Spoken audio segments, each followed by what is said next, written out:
Hello everybody and welcome to my Rome travel vlog. We're going to be talking about all of the things that I did on my first trip to Rome, Italy.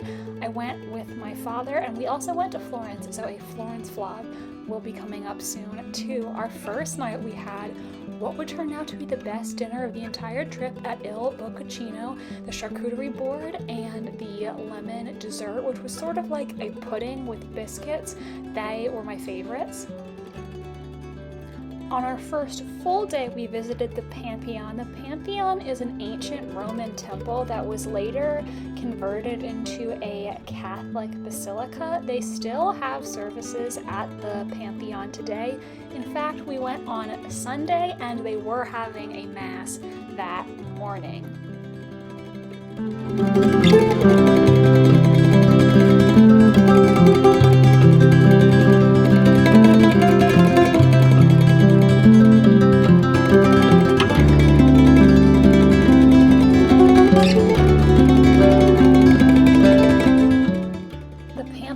Also the burial place for the famous Renaissance artist Raphael and two kings of Italy, Victor Emmanuel II, as well as Umberto I and his wife Margherita of Savoy. It was intended for all of the monarchs of Italy to be buried in the Pantheon. However, after the monarchy was abolished, the royals went into exile and they have not been granted permission to inter the monarchs in the Pantheon.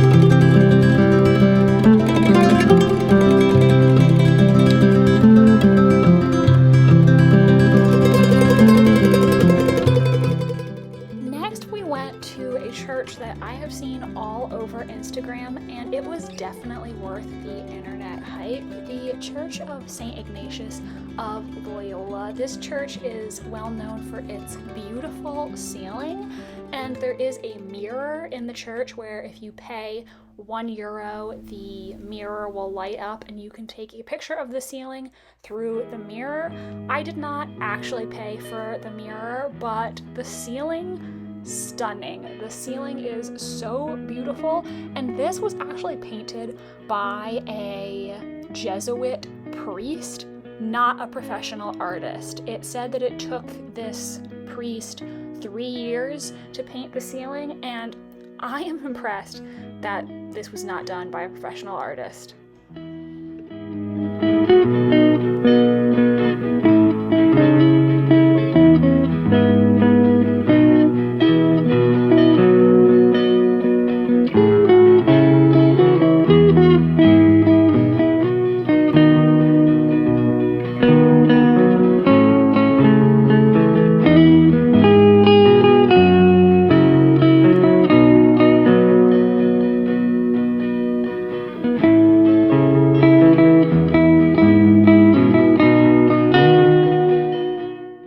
Church is also totally free to enter, so definitely worth a stop. After that, we went to the Galleria, Doria, Pamphilj. This art collection is housed in a former palazzo that belonged to a succession of affluent families, including the Doria and Pamphilj families who give it its name today.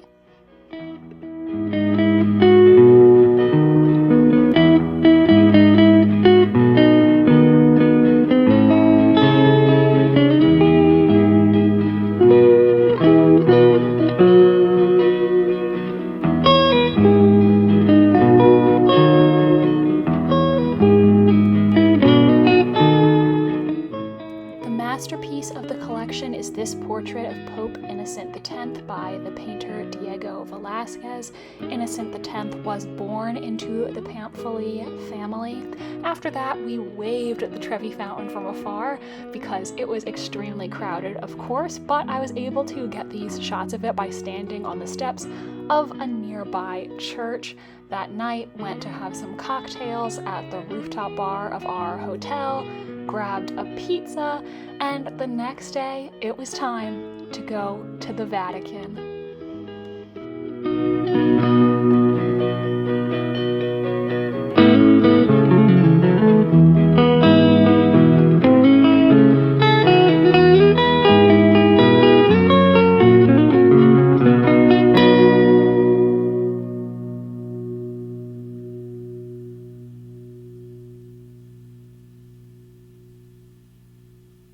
The Vatican is home to roughly 70,000 works of art, and it was so much fun to be here, though it was somewhat overwhelming because I was looking around at all of my surroundings, just thinking about how many things there were to see and how I could never possibly see them all. We went on a guided tour that also included the Sistine Chapel and St. Peter's Basilica. There is no footage in this vlog of the Sistine Chapel because you are not allowed to take photos or videos inside the chapel. I did see some people trying to do it on the DL, but I wanted to follow the rules.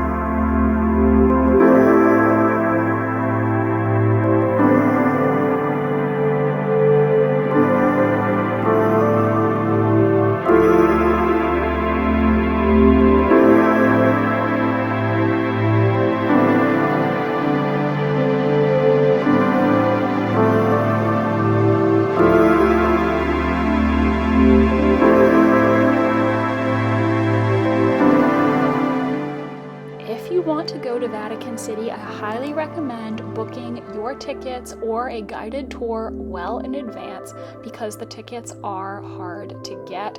I had kind of a tour nightmare because actually originally I booked with one tour company, but they ended up canceling on us the week before. Luckily, I was able to rebook with someone else, but definitely book ahead of time if you can because the line outside is really, really long and you want to guarantee that you will have a spot. The Vatican is obviously the seat of the Roman Catholic Church, and so if you are going to come, make sure that you follow their dress code. Do not show your shoulders or your knees, and be mindful of, how much skin that you're showing because that is a requirement set by the Vatican. It was extremely crowded, but also a lot of fun. This was a bucket list item for me. And hey, technically Vatican City is an independent country, so that's another country that I can say I've been to.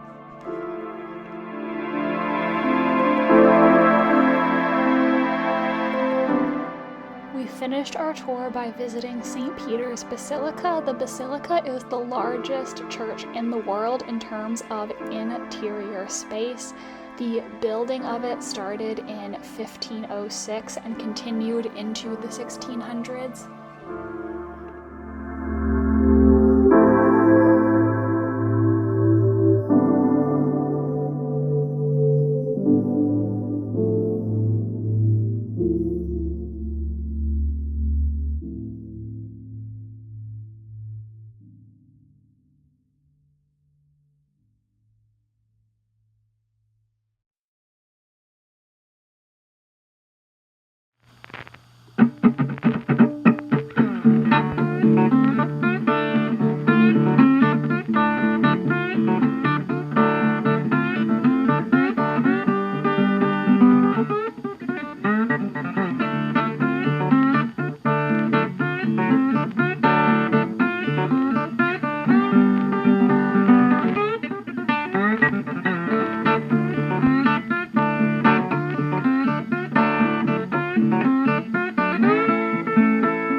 next day we went to the Colosseum. The Colosseum takes its name because originally in this area there was a statue of the Emperor Nero that was based off of the Colossus of Rhodes, hence where the name Colosseum comes from. It is the famous ancient Roman amphitheater, and I'm gonna be honest with you guys, I think the Colosseum was my least favorite thing that I saw on the trip. I think the reason that I didn't love it is because we did not go with a tour guide. In hindsight, maybe we should have. So frequently I was looking around at things in the Colosseum and I didn't have any context for what I was looking at.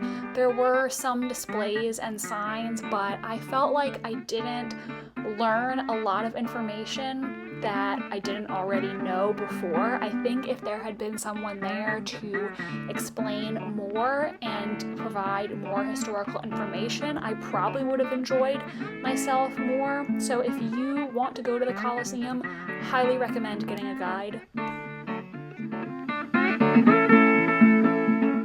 One activity that I did greatly enjoy, however, was going to the Borghese Gallery. This is a gallery located in the former home of the affluent Borghese family. It's located in this park, and it houses many works of art, including statues by Bernini, paintings by Caravaggio, Raphael, Titian.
Borghese was an early patron of the sculptor Bernini. Several of his marble statues are on display, including one of Hades and Persephone, Apollo and Daphne.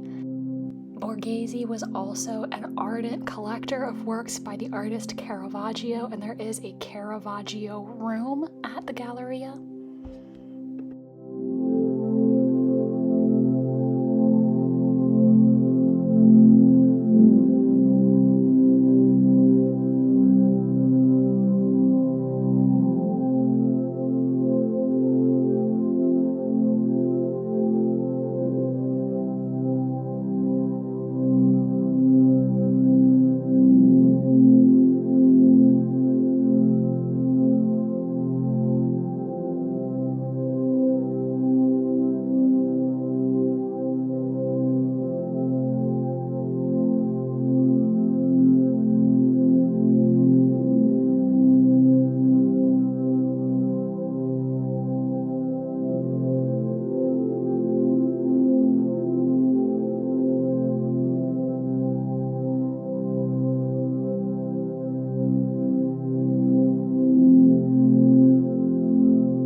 If you do want to visit the Borghese Gallery during your visit to Rome, I do highly recommend it, but make sure that you're getting your tickets far in advance. The times are very highly regulated, with each group only being allowed to be in the museum for a certain period of time. And when I booked my tickets about 2 months before my trip, I think it was, there was actually only one time slot left on the day that I wanted to go, and it was the last time slot of the day. So definitely make sure that you are keeping an eye for when tickets go on sale, because they are hard to get.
So that is everything we did during our first trip to Rome, including a trip to Vatican City, and I will be back next week with a Florence vlog. So make sure to hit subscribe to see that video as soon as it goes up.